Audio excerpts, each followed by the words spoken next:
Bonsoir et bienvenue sur boursicoté.com pour cette nouvelle analyse technique Forex et matières premières. Nous pouvons constater ici que la paire de devises euro-dollar, après ce léger enfoncement ici du précédent point bas significatif, remonte sur les moyennes mobiles exponentielles. Donc nous avions hier déjà l'impression d'un certain affaiblissement de la dynamique.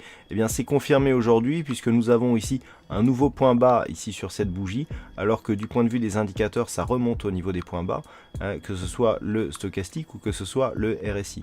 Donc ceci constitue un signal d'affaiblissement en divergence haussière, et donc si la paire de devises euro-dollar ici confirme avec une rupture de cette moyenne mobile 20 exponentielle, ce qui a l'air de se passer actuellement, puisqu'on est repassé au-delà de cette zone et que pour l'instant on commence à tester celle-ci comme zone de support, les cours pourraient bien revenir ici sur cette zone des 1,0520. Alors tant qu'on est sous la zone des 1,0520, il n'y a pas de remise en cause ici de la dynamique court terme qui reste baissière. Par contre, au-delà de ce niveau, on pourrait bien avoir un signal de retournement de tendance.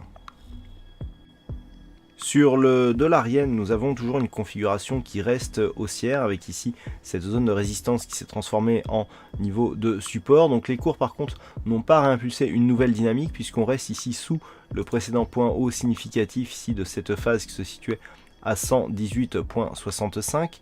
Les cours évoluent dans une zone horizontale, quasiment en triangle. Ici on voit les points bas qui montent et les points hauts qui descendent.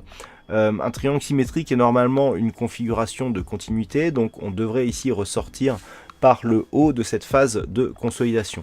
Tant que les cours restent au-delà des 116,46, de toute manière, il n'y a pas de remise en cause de la dynamique haussière. Par contre, sous ce niveau, effectivement, on pourrait voir apparaître des signaux d'affaiblissement et même de retournement. Donc pour l'instant, on est au-dessus de ce niveau. L'objectif reste une continuité ici du mouvement en direction des 121,36, invalidation ici sous les 116,46. Et enfin pour l'or, là aussi, une petite phase d'affaiblissement de la dynamique, puisqu'après avoir cassé ici cette zone des 1141,10, l'or se stabilise sous ce niveau comme zone de résistance. Alors là aussi, ce que nous pouvons constater, c'est que suite à la dynamique ici, on est revenu chercher moyenne mobile 20 exponentielle, qui s'est bien imposée ici comme zone de résistance.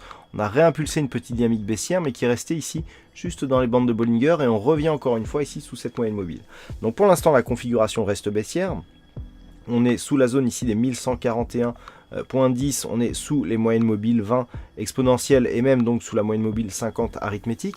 Par contre, en cas de rupture, et là on le voit bien puisque la moyenne mobile 50 arithmétique se rapproche de la zone horizontale. Si les cours ici venaient de repasser au-delà des 1141,11, vous voyez comment on a de multiples signaux, à savoir la rupture haussière de la moyenne mobile, l'attaque ici certainement de cette moyenne mobile 50 arithmétique, mais surtout ici, après cette phase de baisse et ce premier point bas, un point haut ici intermédiaire, deuxième point bas, si on a ici déjà une légère progression haussière entre ces deux points bas et que les cours ici viennent casser cette zone, on aura une configuration en quasi double bottom qui pourrait nous renvoyer ici sur des zones un peu plus hautes, notamment les 1664 $ l'once. Donc à surveiller ici dans le cas d'une remontée, cette zone des 1141,11.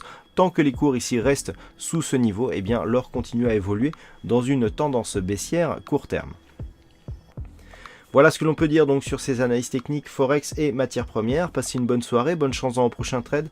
On se retrouve dès demain pour d'autres analyses techniques sur le site boursicoté.com.